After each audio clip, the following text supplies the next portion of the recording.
Hi everyone, it's Charlie Webster here. Welcome to a new episode of My Sporting Minds, and I hope you're enjoying our new season 2 so far. We're proudly supported by sportinglife.com, ahead of the rest when it comes to unbiased opinion and sports analysis. We're venturing into a new sport entirely today. I'm really pleased to welcome Olympic gold medal winning rower Moe Sbihi to the podcast. Mo, welcome along. How are you doing? Very well, thank you. Thank you very Sorry much for about having me on here. Or clap. No, we really appreciate it because I know you kind of we've grabbed you in between training at the moment. So what's life like for you gearing up to Tokyo? You know, are you at home? Are you on a camp? So actually, I was meant to be away on a camp. So the boys have gone to the National Training Centre because that's what the venues that are exempt within the UK. So at the moment they're training at St George's Park, which is the home of England football. Which is actually really exciting, and as a massive football fan, I'm gutted to have missed out. But no, at the moment, I'm at the centre, so I'm at Caversham, where we train most of our year. I opted out of going away on training camp just because of there's some things at home and within my outside of rowing life that I just needed to keep in balance properly, and actually, it's nice to be at home right now. How is that not training with the team at the moment? Because I suppose it's the individual aspect of your sport, but then there's also the team aspect of it. Yeah, so at the moment, it's a really interesting question. If you'd asked me this 12 months ago, I think I would have said that I really hated it. But because of everything that's happened over the last 12 months with first lockdown, I didn't row from March the 23rd to the 1st of September. So I didn't see any of my teammates for that period. I just trained in the garden by myself. And it was pretty intensive block. But we, as the sport of rowing, once we found out that the games were pushed back for a season, it made no sense to try and rush and put everybody at risk. And everybody at that point as well had ventured, whether it be at their parents, gone up to Scotland, whatever. So it was... yeah, if you'd asked me 12 months ago, I think I would have hated it. But right now, and the thing that I've learned over the last 12 months is you can train hard wherever. Yeah. It doesn't, of course, it's nice and fancy to be at St George's Park, but if you put your mind right to it, you can train well in your garden, you can train well in a shed, you can train well at the centre, you can train well with a group of guys or just by yourself. Of course, it helps massively to be a part of the team, the atmosphere. I know that I'm going to have missed out on 2.5 weeks worth of chat and good or bad. But it would take me a while to catch up on some of the humour because that's one of the bad things is you just miss out on the vibe and the atmosphere. But the training aspect hasn't changed. Because like you said about your personal life, I know that you've got a newborn, fairly newborn anyway. How are you finding that balance? It's actually quite hard, and I think it's only hard because it's slightly unfair on my wife Rach. She obviously has maternity leave at the moment, pretty much looking after Idris full time, but can't go out, can't go and see friends and family, can't go and see other mums from NCT classes. There's only so much that you want to do on a Zoom call. So I can feel like she feels like she's a little bit trapped, and that's not to do with the fact that it's a newborn. That's to do with the situation that's taking place outside. So I find great sympathy for new mums and new parents at the moment. I feel very lucky and have done through most of this pandemic that I still have a goal. I still have a target, and every day I wake up to that target. And yes, of course, I hope that target, or I hope I get the opportunity to race and fulfill my dreams. But yeah, I'd be very, very insensitive for me to say that what I've experienced is really hard versus what I know what my wife is going through right now. Yeah, it's the fact of the lack of being able to get that support right, which is there, but you can't because of COVID. And it's interesting because I think having a purpose is so important during this time. You know, it doesn't have to be going for an Olympic gold medal. It can be, you know, anything like, I don't know, achieving so many Ks with walking or something like that. I think it's really important to kind of set those challenges with yourself. I know that it's also been a challenging time, not just with lockdown, you know, I'm sure it's amazing having a newborn, but also what that brings, but also the fact that you're coach stepped down. It was like last August now, Jurgen Grobler. You've had plenty of time to reflect, and I listened to some interviews which were very immediate after the fact had happened. So now you reflecting back, how are you feeling about everything? Well, funnily enough, we also had another coach leave us. So the coach that then, I don't want to say took over, but was in the interim period, he's now ventured and gone back home to Germany to start working with the German team. It's strange. Rowing as a sport, we reward and value loyalty extremely high. Most other team sports, football, rugby, tennis, even to an example, as an individual, you swap and change coaches quite a lot. It's part of the process of trying to get better results or get better performances. And yeah, looking back, I'm still very sad that we weren't able to complete the journey. He was The somebody journey in that, a sense of like your cycle.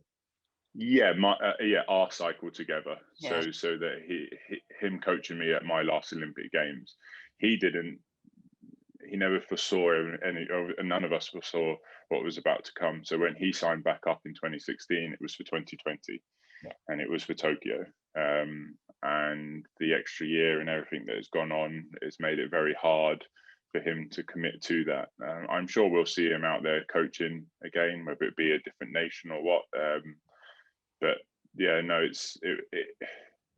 it has been very hard, because I've constantly found myself thinking, well, is this what Jurgen would do? Or are we going against Jurgen? Or is this for Jurgen as such? But then actually it's a learning curve. It's something that I've had to do for the first time in my 18 years of rowing.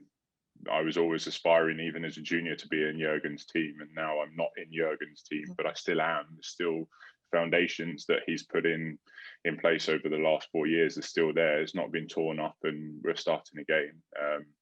So yeah, I'm optimistic that we can go and finish off my part of the journey. It's just a shame he won't be there to share it on the bank in Tokyo. Just to give some perspective, he's been, I think you said 18 years with you, but he was also the coach that had the famous pairing of Sir Matthew Pinson and Sir Steve Redgrave, and has, I think, 20 golds with Team GB. But for you, I think it's interesting because you said that you're constantly thinking, is this what Jurgen does? Is there a double-edged sword giving so much and putting so much on something like that? Because I know you've said many times that it's because of him that you've had that success, but he's now not there.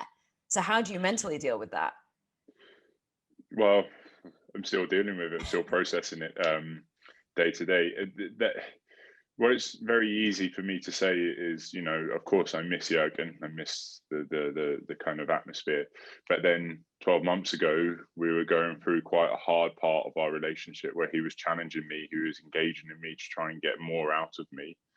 And my personality sometimes would rebel against that and be grumpy with him. And that's where I likened it to a father-son relationship, or a brother relationship. And you argue with someone, or you argue with a sibling or a loved one, more times than not, you very quickly heal the relationship. But even when you kind of hate each other and you don't like each other, there's still a love and a mutual respect and understanding. And the other thing that is really easy for me or very hard for me to make sure I'm getting across, I still back everybody that's within this building. And that goes from the top to the bottom, the performance staff. Everybody's here to try and win a gold medal. We will try to be one of the first people within GB to win a gold medal on the men's side, especially without Jurgen in place. So there's a lot of people, including myself, that need to up their game because of, not only is he like a great coach or whatever, he's just an experienced person. He's been in this sport for 42, 44 years. And with the subsequent loss to the next coach, Christian, who's been in and around the building for 10 years, that's another huge amount of experience lost. So it's not just as simple as rowing and numbers and coaching. There's also an element of human being experience and understanding me as an athlete. Now, weirdly enough, the person that knows my numbers the most is my physiologist. within this building and myself. So now when I need to talk about my numbers or my aims and targets, is I've lost my data bank of Jurgen, because he knew everything about me for the last 10 years working side by side. He could, like a drop of a switch, he could just say, right, this is what you're going to do. And more times than not, he was right rather than wrong. I know you said you're still grappling with it and still getting your head around it, because it sounds like, well, it's a major adjustment because he's always been there. How do you personally deal with that? I suppose there's like an uncomfortableness now and a slight uncertainty. I don't want to say it's uncomfortableness. It's more, I've now started, I don't want to say I second guess myself. I'm now, when Jurgen was around, everybody knew that I was Jurgen's guy. I'd buy into Jurgen's program. I'd buy into what he was doing. Of course, there was clashes. There was a bit of the odd rebellion here and there, but it was somebody that I'd buy into the ethos, and I'd buy into his program of trying to win a gold medal. That's not to say I'm not buying into the next coach's program. And I've now almost started to second guess, like, what does this person feel like I'm doing? I don't want to come across that I'm rebelling against them because of this is not the way Jurgen would do it. So I've almost become a little bit hyper aware of trying to impress the people that are now in and around the building, more so than I'd ever done before, because of, last 10 years, the main man I've been trying to impress is no longer around. And so now it's a new person that I have to try and impress. And sometimes it's not just, I have to also engage with that person. I have to speak to them. I have to make sure that I am listening to the ideas, but then also challenging the ideas in the same way that I felt like I could challenge Jurgen. And then of course you just got to give them respect. Everybody is a human being, especially in sport. They want your trust and they want their respect. And it's only strange because we don't go through this often in rowing.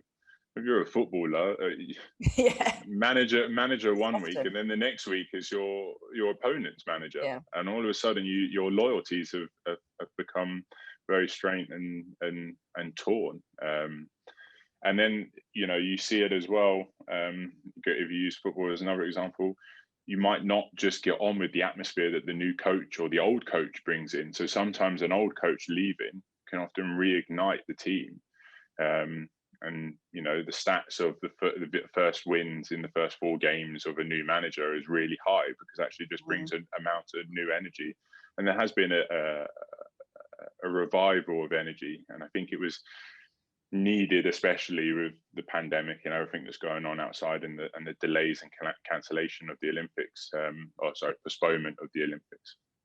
It was needed, like that little bit of atmosphere, a little bit of kick, and it's now our project as much as it is Jurgen's project.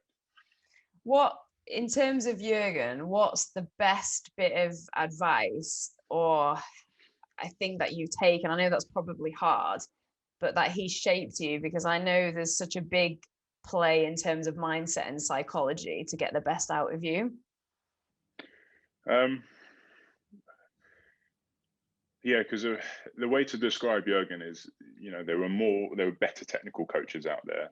I think very hard to find a better physiological coach, but there are better psychological coaches out there as well. But what he does is he brings the whole package as one, and so he builds athletes, especially the ones that kind of stay with him for a long time. I'm sure if you spoke to Steve Redgrave, Matt Pinson, Andrew Triggs-Hodge, Pete Reed, Alex Gregory, and now me, and some of the other gold medalists, he genuinely makes you believe that on the day you are the best person or the best crew. And he kept saying to me that you've not seen your best. I'm almost 33 years old, and every single day I'm turning up in this building going, I don't know whether today is going to be the day that I fall off the cliff and my performances start, going through a bit of a landslide. But the trust that he placed in me and my performances made me feel almost indestructible for 4, 5, 6 year period. And then a bit of individual advice is always believe in yourself, always trust.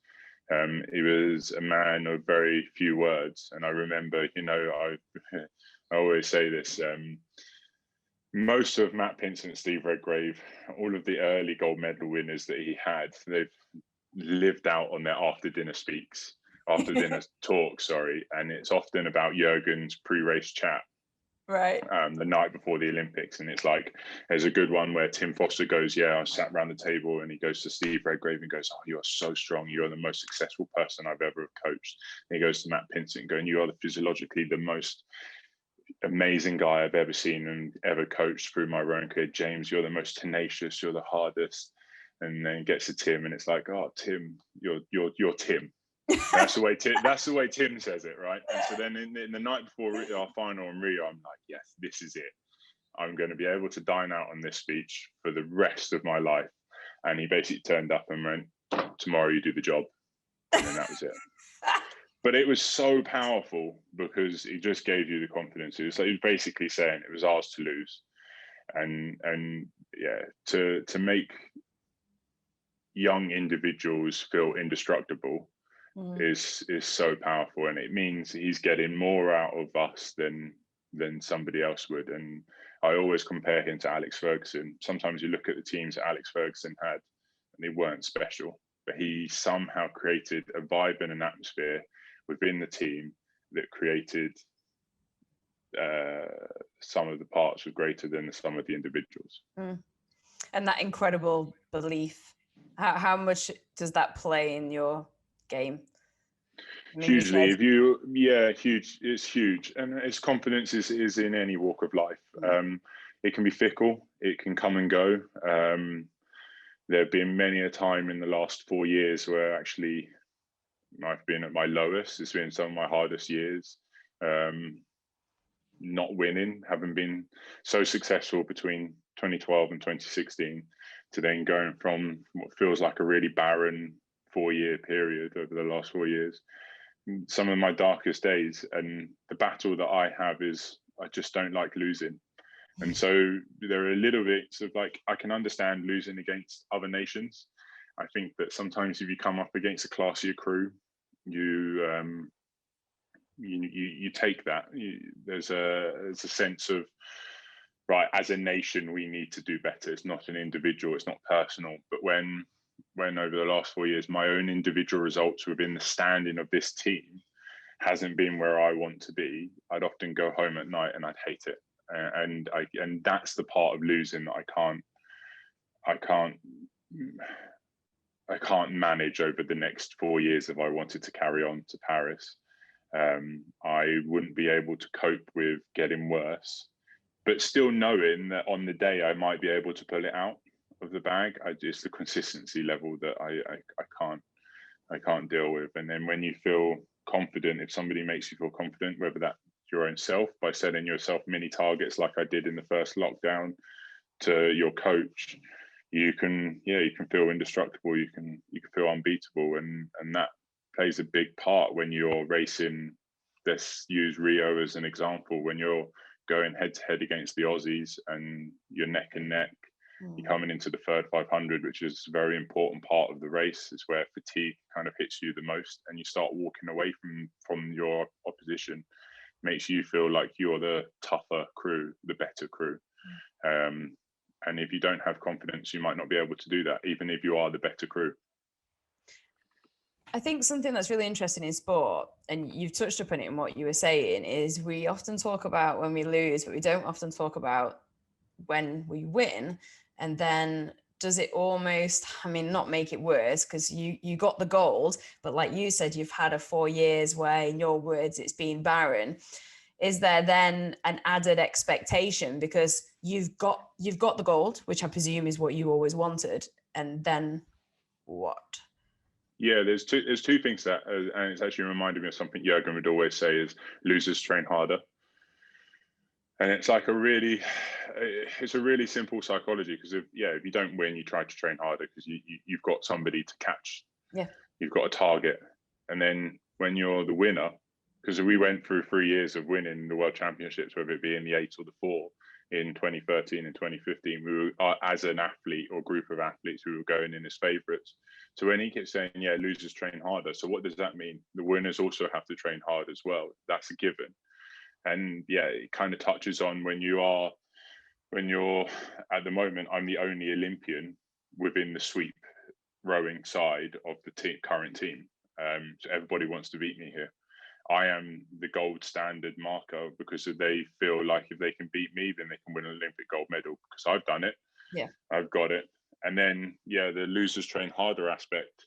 I remember the day after my final in London where we got bronze, I knew exactly every single step of my way how I was going to get gold in Rio. And I mapped it out. And each year I said little targets in my head, and I want to be getting PBs here. I want to win trials. And then the day after in Rio, my mind was so foggy because I'd done it.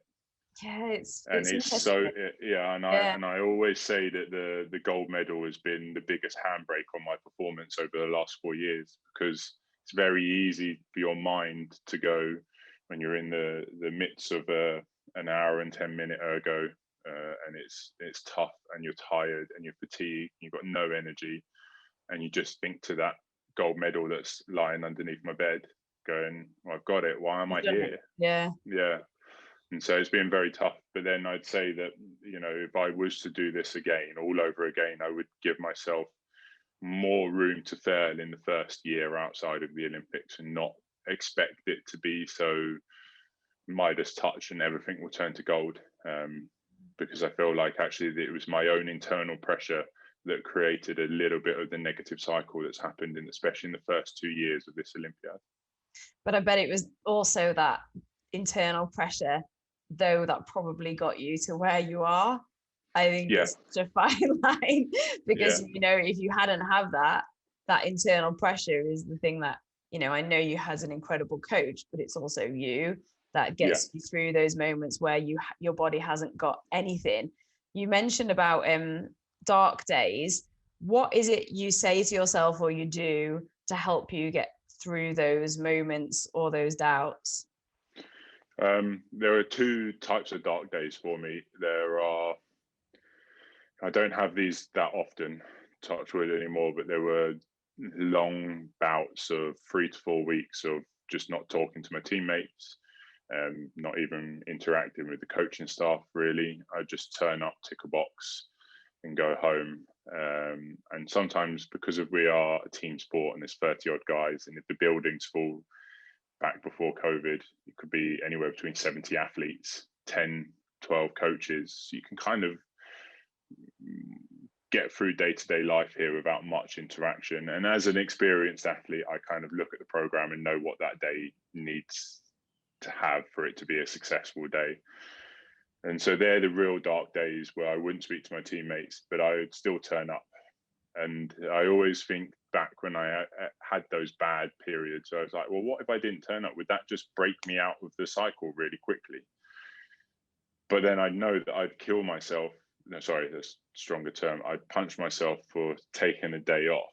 Yeah, you feel guilty. Because it's not, because it is feel guilty. I beat myself up about it. And then the other dark day is when I'm tired. I wake up, I feel like I need a gallon of coffee to get going in the morning. I have 3 sessions. I'm aggressive. I'm short-tempered, and I can't see the wood through the trees. And that's when you have to kind of remind yourself why you do it. And through the pandemic, I'm sat here now and I should be retired. If everything had gone to plan, I should be retired. So this day that I have right now is a day that I shouldn't be rowing. But I am rowing, and I realised that I'm very lucky to be able to do it. And I still have that purpose that you spoke about earlier, which is really key through these tough times. I have that purpose of the Olympic Games and that hunger, that feeling. And looking back in Rio, of course I was happy, but my overriding emotion was relief. It sounds real bad to say that. Of course I'm happy, I'm ecstatic, I've loved every moment of it, but I felt so relieved to have won, because of it's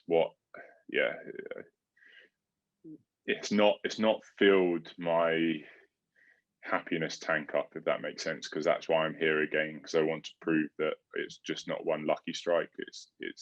I can do it twice. I think it's completely understandable why it's relief, because you've worked so hard and you're like, oh, okay, I am good enough. I have got the gold, because that's something that if you didn't get, I think if you went through your career and you didn't get, I presume it would always be there at the back of your mind. But it's interesting that you said it hasn't filled your happiness tank. Do you think if you win the gold in Tokyo, it will? Or do you think that maybe, it's just interesting that we put our happiness based on those like achievements, right? Yeah. I don't think my happiness would be now fulfilled if I was to win gold. I think my happiness would be to turn up on the start line in the best shape possible, in the best crew possible, and to be able to give ourselves the best opportunity to win a medal. With much of the joy that I had in 2012 to 2016, that period of success, the part of the reason why it was a relief was because of, if we didn't, then we would known that we had failed, and we could never exceed our results or our performances, because going in we'd won the year before, we'd won the year before that, we'd won it, we were unbeaten that season. So it felt like if you then all of a sudden turn up, we can't exceed winning, if that makes sense. Yeah. Whereas over the last couple of years, a win has been hard to come by. So actually it feels like it's going to feel very rewarding. And I know we all build our own narratives, whether it be in sport, working life, social life, and you have targets and goals. I'm sure there are things that people can relate to when you put so much pressure on yourself. Actually, when it comes, let's just say a simple thing like cooking a good meal, cooking Christmas dinner, or New Year's Eve. Everyone puts so much pressure on those certain events, and they want it to be the best night or the best meal ever. And then when you get to the meal, they're like, oh, it tastes great, but it's not so good. And almost that kind of slapdash recipe that you put together, and then you're like, wow, this is amazing. They're often the ones that you kind of have a little bit of happiness around. So that's the way I would kind of try best to describe how I would say, of course I felt ecstatic and we'd done it, but there was the overriding sense is relief, because anything other than winning would have felt like a failure. So have you got your head around the fact that you said, you were meant to be sat here and us possibly chatting with you retired, and me asking you about what you're going to do in retirement and what an amazing games you had in Tokyo? How have you got your head around that? Actually, I got it very, very quickly. The moment that they postponed, the word postponed the Olympic Games, that just gave me, I had a torrid winter last year. I was injured from October all the way through to early parts of January. My training was a bit stop-start. I never really built momentum, and momentum then helps with that confidence feeling. I felt like I scraped through the trialing system, and scraped is we came second a couple of times, so it wasn't so bad. But the pressure that it felt like having to pull performances out with minimal foundations in place. I took the first lockdown as a good opportunity to kind of catch up to the time that I've missed. And then, every day doing this sport, through the first part of lockdown, I also realized a couple of things about me. I'm competitive. And I think I lost sight of that competitive nature. When you go through the day-to-day grind, when you're training by yourself in your garden, and you're doing more training than as a 32-year-old than most of the athletes in the team, if not all of them, you think to yourself, well, why am I like that? What makes me do that? Is because there's a deep foundation of competitiveness within me. And then not going out rowing for so long, actually out on the water, I realized I miss being around the guys. I miss going out on the water and having that feeling. So there's things that I want to appreciate more, because I know that I'll never get given the opportunity again. And part of that is training camps. Part of that is day-to-day training at the Caversham in the centre, and being around the guys. I think there's very few atmosphere like what we have down here. You have 30 people, 30 guys, all wanting the same thing, all driven for the same goal. And you only have, at the moment, we only have 12 seats. So you do the maths. It creates an environment that feels very cutthroat, but also very rewarding and fulfilling when you complete a hard block of training. You go home and you go, yeah, that was pretty cool to be a part of. How do you cope with that cutthroatness then? Because you said your role is now that everybody's striving to beat you, to be you. Yeah, how do you deal with that environment? I've dealt with it in different ways over the last 4 years.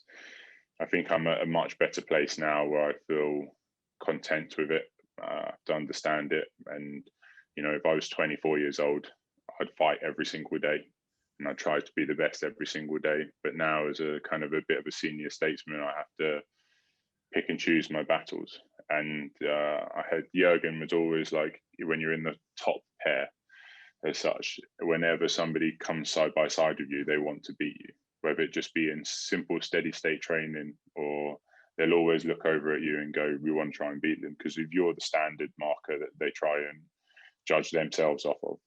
And so actually dealing with that has taken a long time to learn how to be able to go, right, oh, they fancy it today, do they? Well, I don't. Yeah. So let's just turn slowly, or let's let them go, or actually verbalize it and say, yeah, we're not willing to race you guys today, so we're going to chill out. Is that okay? And then more than likely they'll go, yeah, all right, that's fine. And then they'll either go off or they'll stay with you. So yeah, it's little mechanisms, but when it sometimes, you know, at the moment I've not experienced it for the last month because we've been ergo training on land.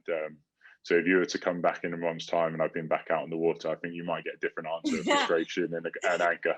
Yeah, because it must be hard. I mean, like, I'm not a professional athlete, but I'm very competitive in nature, and I find it very hard not to be. And I think it does come with experience, but I think it's hard.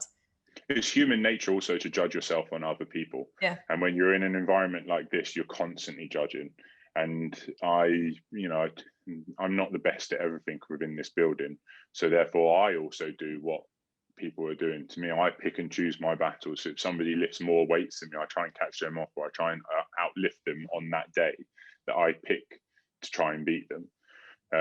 Because you get a sense of self-gratitude and a reward intrinsically for it. So yeah, I can understand why people do it, and we all do it at different points in the season. And I think that's what makes humans especially very special, but what makes humans who are in a sporting environment extra special. Because we're all like-minded, we're all competitive. You can't not be competitive to be here. Yeah. And I can imagine. Because it's not, I think, something we're talking about so much in this podcast is the mental side of, a professional sports person, and I think that can translate to any walk of life where you're trying to achieve something. I think it's often the mind that makes you exceptional rather than the physicality. How would you say you get through those moments where you're absolutely knackered and everything hurts? What do you say to yourself? Well, a couple of things. You go back to the point you just made about there being less seats than there are people. Well, if you give up on that one day, and then potentially somebody can steal your Olympic seat from you.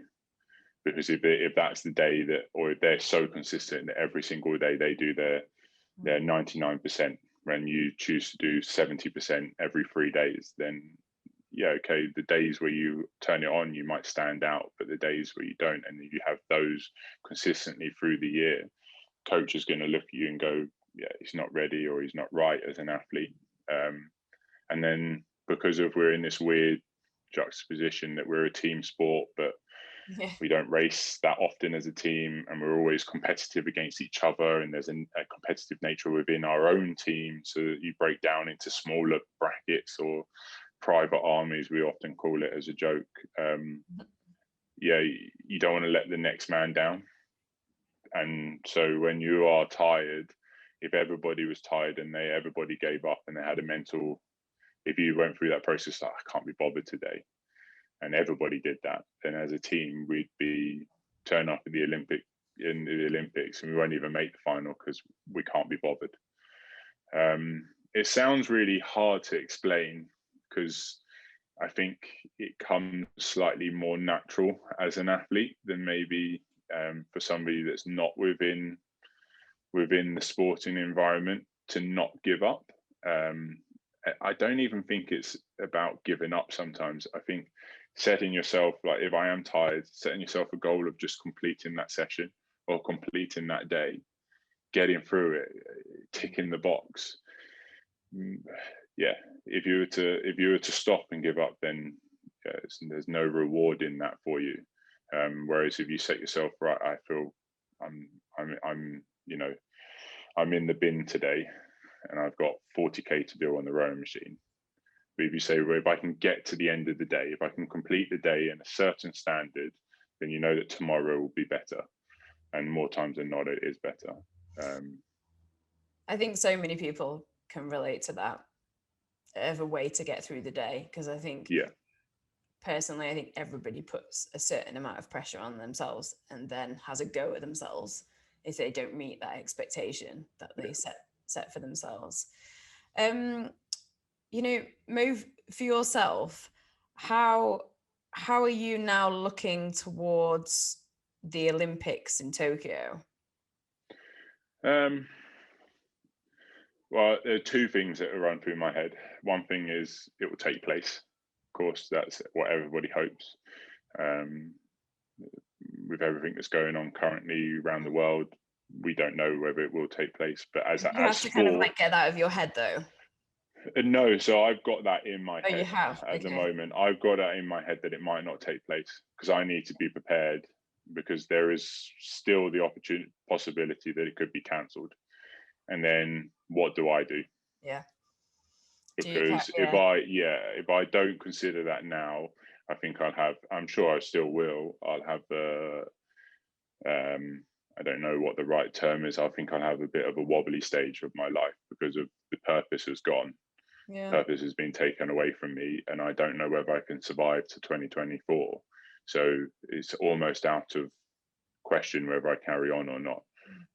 So at some point, if that does occur, I need to be ready, and that's part of my mental process right now. Is I need to verbalize it. I need to say that there is a strong possibility that Tokyo might not take place.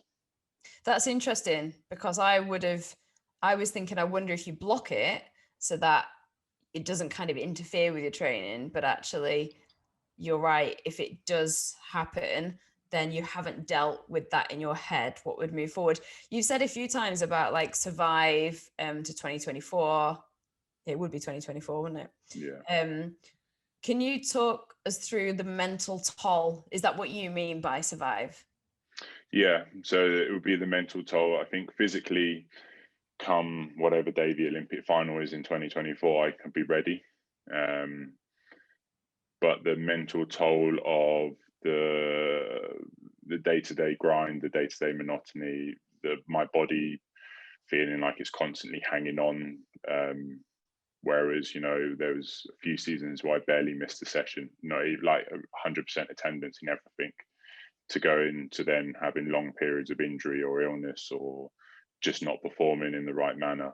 That hurts me quite a lot. I'm definitely much a person of, if I can complete the program every single day, then at some point at the end of the program, it will make me the best athlete. That's why the program's designed. Otherwise, we'd have weeks and weeks off and be able to go and do other things, because then you can just turn up on the day and perform. No, it requires worldwide for everybody to be on their game every single day. But yeah, I just don't think I could handle getting worse, seeing my performances decline. I think it takes a special kind of athlete and special coach as well to get you through there. And it's no surprise to me that Jurgen has coached a 5-time gold medalist, a 4-time gold medalist, 2 3-time gold medalists, and a plethora of 2-time gold medalists through his career, because he's able to manage the athlete and manage expectations. And so I don't know what the results were like for Steve Redgrave, but I can imagine he wasn't always at his best in the interim years. But then in the year that he needed to be his best, boom, all of a sudden he turns it on. And that's part of being well managed as a senior athlete, but also being accepting of the years where you're not so good. Yeah, because I think we sometimes see athletes carry on past their peak. Yeah, It must be yeah. really hard to know. But on the other side of that, though, I presume you've thought about it a lot, but is there also a concern of, well, what do you do when you do retire? Because that structure is taken away and something you're so used to doing, of that repetitiveness, even though you're saying at the same time it takes that mental toll. Is that something you've thought about? And also what you're physically used to doing? I need to start that Train still. process. Yeah. I No. know. I need to start that process because Yeah. it's going to be a big challenge. I need to find something that I want to do day to day. Yeah. Firstly, that's work because I need to finally get a job. And After then, dinner speaker. yeah, no, there's Perfect. not much. There's not much dinners taking place at the moment. Yeah, but by the time that you've retired Yeah. and you've been to Tokyo, there will be. Yeah. No, hopefully. No, yeah, I need to start thinking about actually what I'm going to fill the void with, because, like I've kind of said, I'm competitive, and so Mm. it would be the hardest thing is actually to be able to walk away. The easiest thing would be to stay rowing. So I kind of want to. I've set myself a challenge of maybe going cold turkey, but Wow. try to do other sports. While we were talking, I got a pen and I wrote down why, and it's something I wanted to ask you. What is your why? Well, there's a couple of whys, and I think it's changed through the years. I was talent ID picked, so I was just a normal boy that went to a normal comprehensive school that weirdly happened to be in an area that has quite a rich rowing history of being near the Thames and loads of rowing clubs. But the British Rowing set up a scheme called World Class Start, and they went around testing kids in the local area across the nation as well. And I was picked, and they said, "Look, you have the raw talent at the age of 15 to win an Olympic medal." And I'd never even sat in a rowing boat before. So somebody somewhere put their trust in the numbers and the science to say that I can Wow. achieve a result. And so, firstly, that was my first why, was because I wanted to prove that right and that I can win a gold medal. Um, the second one was obviously to do it for your loved ones, to make them proud. And especially in Rio, I had a bit of an eventful build up with my dad's health, but he was able to watch the final from London, as was my mum. But yeah, to make them proud and to be able to share that with my friends and family, have that gold medal. And now I'd say why is because I want to prove to myself that I can do it again. So Mm. now it's a bit more me than external factors. I want to prove to myself that it wasn't a lucky strike, that I could do it again. And I'm now doing it and being a bit more selfish by saying I'm doing it just for me. I'm still doing it for my loved ones, but the Mm. focus on why is me. I think that changes with life experience, right? I think in any walk of life, because I think when you're younger, it is a lot of the time about proving yourself. And then I think when you get older, it's like, what, right? What? I think it needs to be for you. Otherwise, you start to lose that, right? Yeah. And also, before I let you go, because I know you've got a training session, I've kept you for quite a long time. I wanted to make sure I didn't forget to ask you: does faith play a part as well for you in your life in terms of your mentality? Just Yeah, I something think that it always does. intrigues me because of my own feelings on Yeah, it. yeah. Uh, I was brought up a Muslim. My dad's side of the family back home in Morocco, are obviously all Muslim. I think it just gives. I don't want to say a higher purpose, but it gives me focus and it gives me a direction. And whatever happens is set out already. Um, and of course, I can kind of change that. I'm not saying that if I don't train now and between now and the Olympics, I'll still win an Olympic gold medal. Of course, I need to do what I need to do. Fasting during lockdown, and still doing all the training.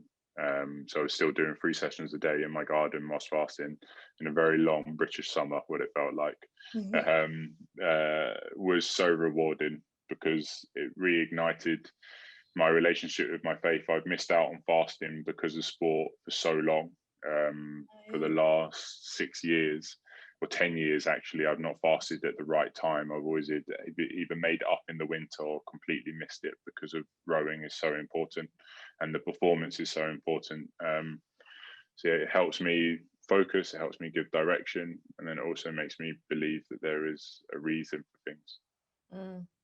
And what would your final question, what would your advice be to people at the moment? Have you got like one bit of advice or like a general kind of thing that you would say or that helps you?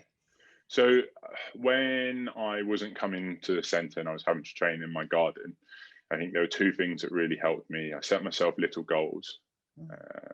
And so some of them would be long term and some of them would be really short term. And so the short term, the positivity around short term is you constantly get the reward. So the reward sometimes isn't as big as maybe the long term goal, but it helps you maintain focus and helps you keep on the right path. And then it also gives you that purpose for your day. And then the second thing is a routine. So I stuck to normal routine. I'd still wake up early. I'd still try and get my training done before a certain time, like I would if I was at the centre. And interestingly, I was chatting to my wife Rachel at home, and she was talking about changing the routine because she needed a spark. So if you do feel like you're actually down in the drums a bit, maybe changing your routine. So not setting the expectations that you need to do stuff by a certain time because that's the way you've always done it. Actually changing your routine and going out and doing something different at a different time of the day just might help you feel reinvigorated for the times when actually you feel quite sad or down, or you feel like the world at the moment is getting too much for you. Yeah, that's a really good point on routine, because I think that's what I advise people as well, is like routine is something I do as well and make sure I structure my days. But then sometimes if it's just like monotony and you're not feeling it, I think I do that a lot with running. So I don't run at a set time. It depends on like what I feel like that week, because I might need to do it in the middle of the day just to keep me going or just to give me a little bit of a breather. So thank you. If you always set yourself that you want to go running by 7 o'clock in the morning, what if you wake up and you are just not feeling in that morning? Then actually your reward for going running at that time might not be as valuable as if you then went out at lunchtime and you had an amazing run. So that's what I always try and do. Or then you might end up missing it because you don't, you're not feeling it, and then you just beat yourself up. And but thank you so much. It's been amazing speaking to you. It's been absolutely brilliant. I hope you all enjoyed listening as well. You can check out all the other episodes as well. We've got other Olympians, including Tom Bosworth and loads more. And remember to visit sportinglife.com ahead of the rest with 160 years of sporting knowledge and integrity. Thanks so much for listening. Take care. Speak again soon. And Mo, I have to say, sending you so much luck as well for this summer. I really hope it can go ahead and hope you can achieve your goal. We'll be watching. Thank you very much for having me.